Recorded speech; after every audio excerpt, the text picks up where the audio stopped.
পুরুষ মহিলা নাউজুবিল্লাহ নাউজুবিল্লাহ বলেন তো বাজনা টাজনা বাজান না কয় হুজুর বাজনা ছাড়া কি গান হয়নি?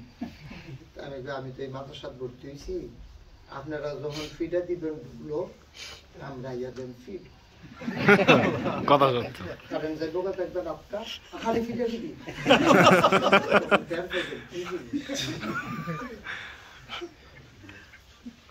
চিন্তা করে ইসলামটারে কি করছে? ইসলামের নাম দিয়া উরুস দিয়া গান বাজনা বেড়াবেড়ি নাচানাচি নাউজুবিল্লাহ আমরা সুরত ধরেছি মানুষকে ধোকা দেওয়ার জন্য। ইমাম সাহেব যদি দাড়ি না রাখে কেউ তো নামাজ পড়বে না, পাঞ্জাবি নাগাও দিলে কে যাবে ইমামতি, কে নেবে তারে? সুর ধরে ধরে আমরা গেলাম ওইখানে মারামারি করব, গেছি পরে দেখি যে মাগরিবের পরে আমরা লগে একটা পরেতে গজল হয়। আমরা বললাম আর ফিটাফিট হইলো কখনো লগেরতে যখন গজল কয় তো শাস্তে তো শেষ তো আজ আগে পরের দিন তারে ফিটা শুরু হইল।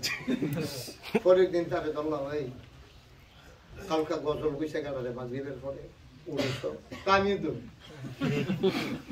আমি কই তোর কি দাওয়াতের জায়গা ঠেলা করছে? তোর দাওয়াত খাওয়ানোর তো সব তুই হ্যাঁ জানোস গান হইব, এরপরে তুই হ্যাঁ গেছ এই এই ইয়া করতি গজল কইতি, তো কতক্ষণ পরে যে গান হইব তুই জানোস না? তো চুপ করে বই আরে তুই গেলি কেমনে হেন কথা কয় না, আরে কথা ক।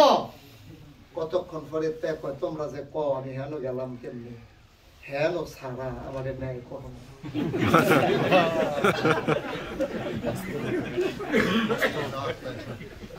আমারে হেন ছাড়া দাওয়াত দেবার কোনো বাফিলুকে আমার দাওয়াত দেয়। তোমরা না বড় বড় বাফিল ওয়াজ করে আমি তো এই গানটা গাইয়া কোনো মতে বাচ্চা রয়েছি।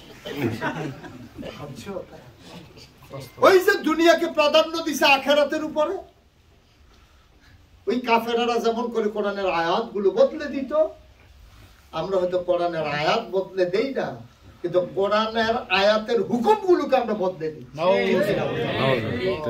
আল্লাহ কি বলছেন? আফাতুমিনুনা বিবাযিল কিতাব ওয়া তাকফুরুনা বিবায, তোমরা কি কোরআনের কিছু অংশ মানো কিছু অংশ মানো না? তোমরা কি জানো না জন্ম থেকে মৃত্যু, রান্নাঘর থেকে সংসদ ভবন, সকাল থেকে সন্ধ্যা, ঘুম থেকে উঠা ঘুমাইতে যাওয়া, এমন কোন জায়গা নাই যেখানে ইসলাম নাই? ঠিক কিনা?